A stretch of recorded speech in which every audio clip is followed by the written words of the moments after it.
haoni. Siku moja wakati Yesu anazunguka kwenye huduma yake ya injili ya kutangaza habari njema, akapita kwenye barabara ambayo yule Bartimayo alikuwa anakaa, alikuwa anakuwepo kwa ajili ya kuomba nini? Sadaka, ili apewe msaada. Wengine walikuwa wanaweka jiwe, wengine wanaenda kuogota hata zile hela zilizopewa na watu wengine. Maana kuna watu wana roho mbaya, anaona kabisa msaada, anaomba msaada, na mtu ameweka shilingi 500 au 1000, li jamaa linakuja na kuna nini? Pale kuna shilingi ngapi? Kuna shilingi 500. Na mimi sijara. Anaenda anachukua ile aliyopewa yule. Anaenda kuiteka. Yani watu wana roho mbaya. Hebu mgeukie jirani yako mwambie acha roho mbaya wewe. Mwambie acha roho mbaya wewe. Yani watu, yani mtu amepewa haoni, lakini wewe unaenda kuchukua ile aliyopewa. Jamani, hizi roho zingine hizi zishindwe kwa jina Yesu. Bwana Yesu asifiwe. Sasa wakati Yesu anapita pale, yule Bartimayo akasikiliza, akasikia miguu, vishindo vya miguu ya watu. Akasema, jamani, hawa watu wanaenda wapi? Hawa watu wanaelekea wapi hawa? Mtu mmoja akamwambia, Yesu wa Nazareti anapita hapa. Yesu wa Nazareti anafanyaje? Anapita.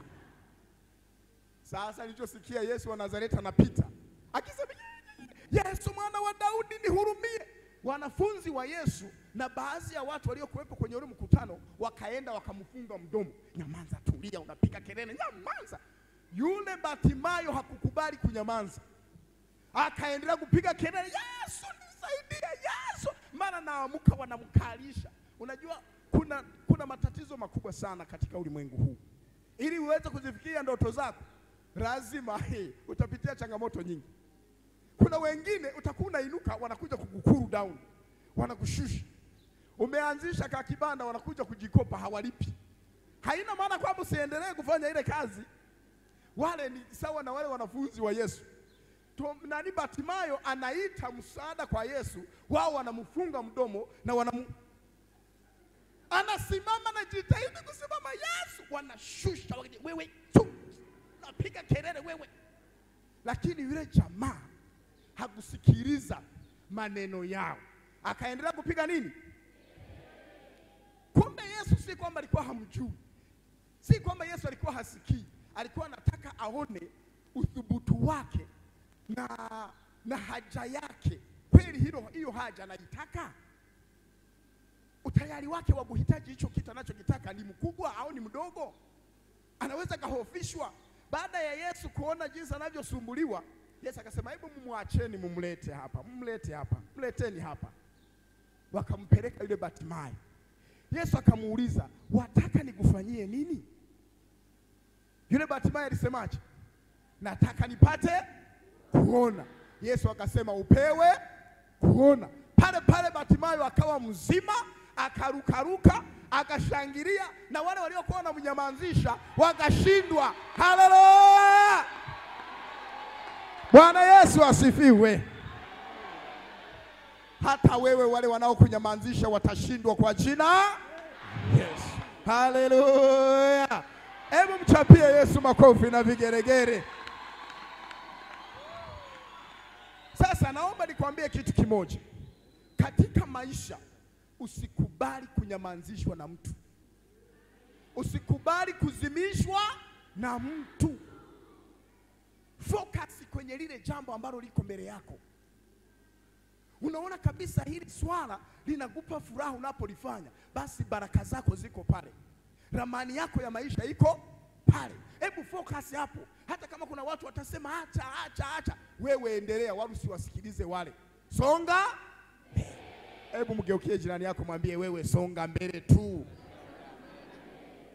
Usisikilize kelele. Wapiga kelele wamejipanga ni wengi, na huwezi kwa, yani ukipambana nao utashindwa wewe mwenyewe. Cha msingi nyamaza. Haleluya. Cha msingi yani usishindane nao. Wewe focus kwenye lile jambo la. Bwana Yesu asifiwe. Sasa Yesu Yesu anawaambia, Mungu anawaambia wana wa Israeli, baada ya kuwa wamemwasi, baada ya kuwa wamefanya dhambi, wamefanya maovu, wamemwacha Bwana, Mungu akasema, niangalieni mimi mkafanyeje? Mkaokolewe. Sasa mgeukie jirani yako, mwambie, wewe unaangalia nani? Mwambie tena, wewe unamwangalia nani? Kuna mwingine anamwangalia mchumba wake, boyfriend, girlfriend. Huyo atakupoteza. Huyo atafanyaje? Atakupoteza.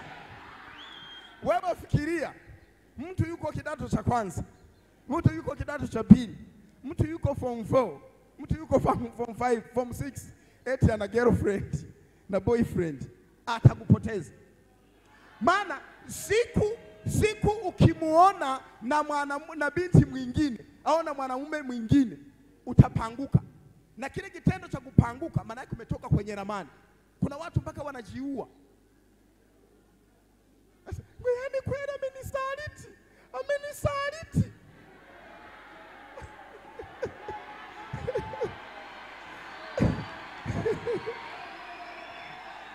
Jamani, Bwana Yesu asifiwe.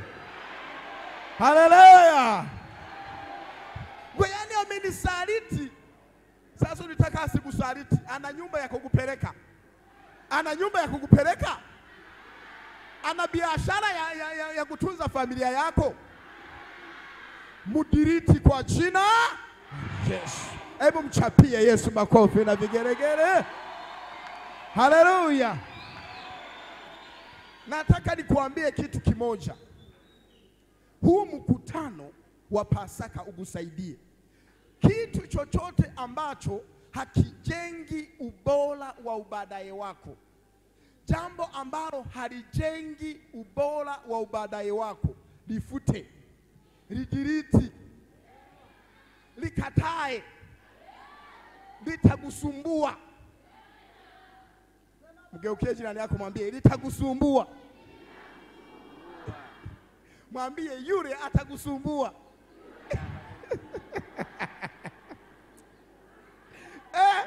Yaani. Sasa sikiliza niwaambie. Roho Mtakatifu anataka aharibu ile mipango ya wale watu leo. Kama mlikuwa mmepanga kwamba leo kwenye Easter mtakutana, atakusumbua.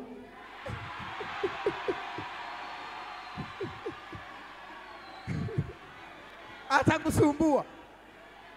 Jamani, Bwana Yesu asifiwe. Anasema, niangalieni mimi mkaokolewe. Tunaokolewa kwa njia ya kumtazama nani? Yesu. Na ukimtazama Yesu pale msalabani, wewe fikiria, amepigwa, amechomwa mikuki, damu na maji vinatiririka.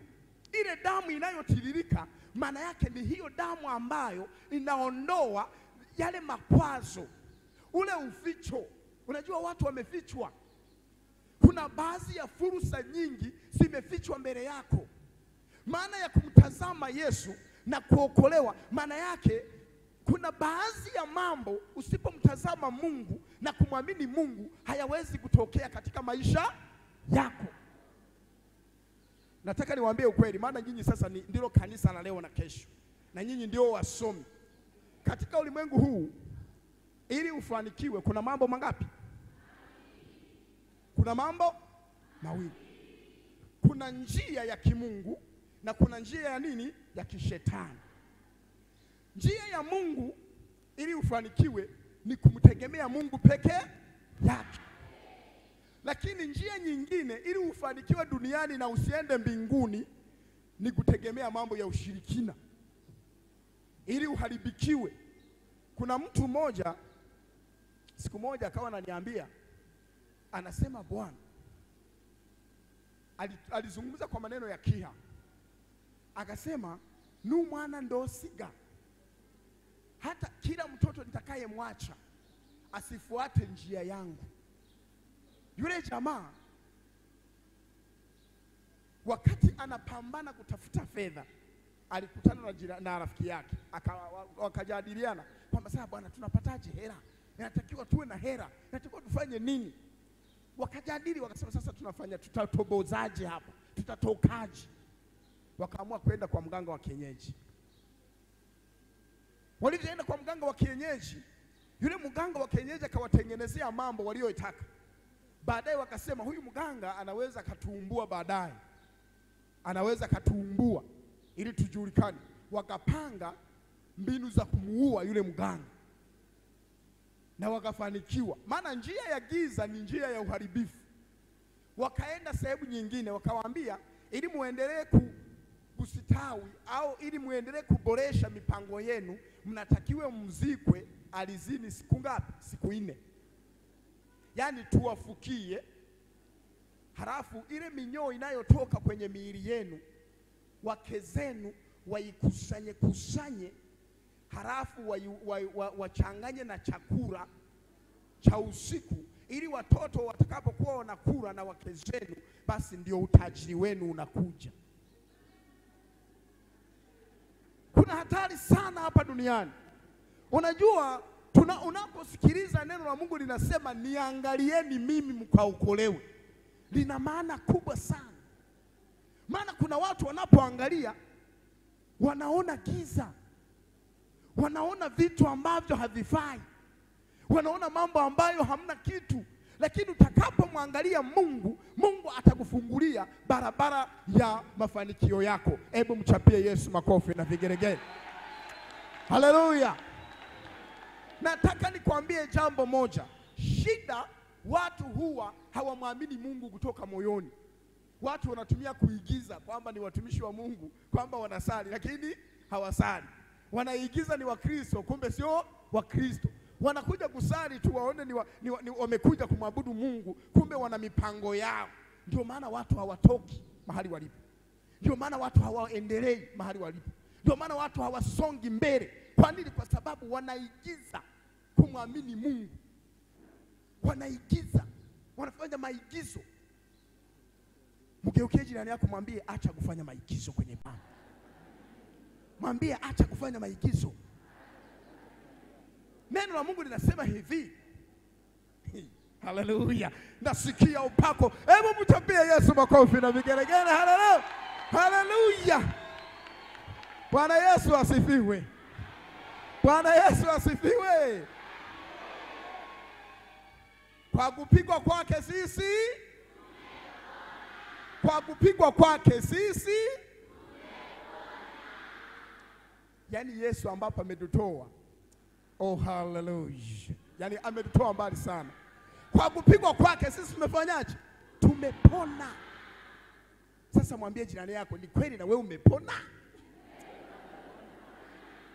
Umepona? Mbona tunakaona katamaa? Bwana Yesu asifiwe. Naona hapa kuna watu wana matamaa ya hovyo. Mwambie tamani kumuona Yesu. Bwana Yesu asifiwe. Sasa yule baba wakakubali kufukiwa. Walipokubali kufukiwa, kwanza walianza kupeleka semina kwa wake zao. Unajua hizi njia za ushirikina zina masharti mengi sana. Na hata uwe tajiri wa namna gani, kwa njia ya ushirikina utakufa vibaya. Mwambie ukiwa mshirikina utakufa vibaya. Ni kweli utanunua magari, utafanya vitu vingi, lakini mwambie utakufa vibaya. Halafu kifa vibaya ni motoni, moto wa jehanamu. Bwana Yesu asifiwe. Mwambie muamini Yesu ili uwe salama. Mwambie muamini Yesu ili uwe salama. Bwana Yesu asifiwe. Wangapi tuko pamoja, wanyoshe mikono namna hii. Hallelujah. Sasa nataka nikwambie hicho kisa cha hao watu Kwa ufupi waliishia pabaya. Kwa ufupi waliishia pabaya. Kisa kingine ni cha mtu ambaye alikuwa anatamani kuona wengine wanaharibikiwa. Yaani akiona mtu amefanya vizuri tu hata darasani, yeye kinamuuma. Mwalimu ametoa test, yeye akiona mwenzake tu amepata kidogo au mwalimu amemuinua hata darasani, yeye kinafanyaje? Kinamuuma. Sasa tena kinamuuma kwa kutaka amuue yule. Roho mbaya. Mwenyewe amefanyaje? Unajua, sikizeni nikwambie. Si unaona hapa tulipo kuna watu wako wanaona kwamba mimi nitakuwa, kuna mtu yuko anajiona nafsini mwake atakuwa dokta. Kuna mtu yuko anajiona nafsi yake atakuwa labda atakuwa mtu mkubwa, atakuwa mfanya biashara mkubwa, atakuwa anaagiza bidhaa kutoka mbali. Lakini kuna mtu hapa yuko anawaza tukitawanyika tu kwenye Pasaka lazima nimkamata yule nimpige.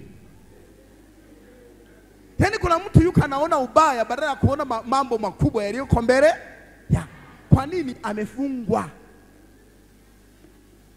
Mwambie jirani yako acha kuona mambo mabaya. Kuna mtu yeye kila kitazama, kila akiwaza anawaza mambo mabaya. Lakini mwingine yuko anatazama tu mabaya, mwisho wa siku anaishia kwenye ulevi, mabangi, anaharibikiwa. Unaona nini? Hebu mgeukie jirani yako mwambie unaona nini? Mwambie unaona nini wewe?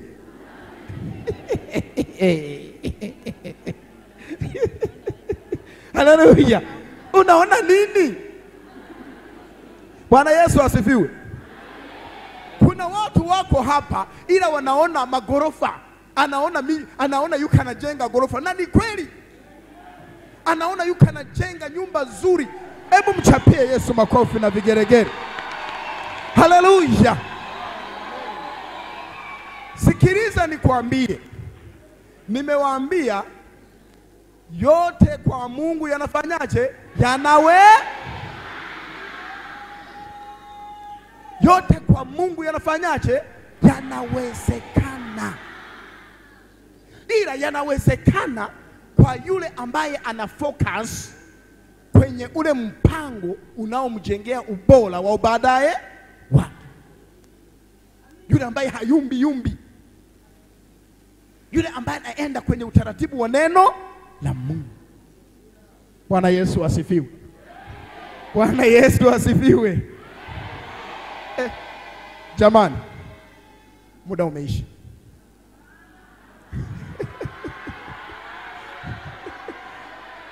Muda umeisha.